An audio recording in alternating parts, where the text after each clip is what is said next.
Hey there, Pythonistas, School of Tomorrow students. On the School of Tomorrow front, if you're just joining us, I sometimes talk about music, but not in any great depth usually. But I allude to punk in particular because of how the movie House of Tomorrow ends, book, etc.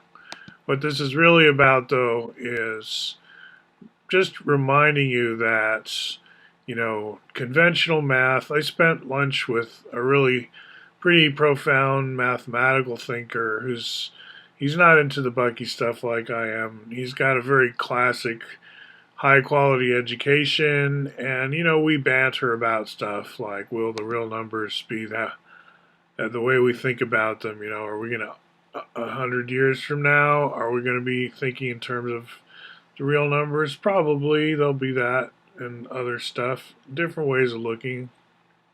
So this turtle is going in a spiral as governed by e to the I theta, I being the second root of -1, right?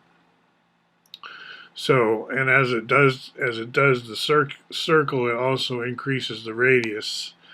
The code is nothing that special, and this is just a reminder that when I say this is the calculator of tomorrow, I'm just talking about, simple everyday math, not necessarily anything to do with synergetics or the stuff that I specialize in, because I like to make sure that stuff stays alive, so I focus on it.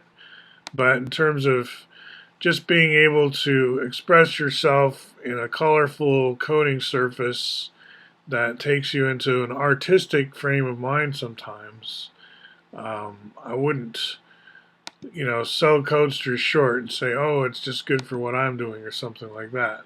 I just didn't want to give that impression. I have a very specific curriculum that if you watch several of my videos, you'll start to pick up on.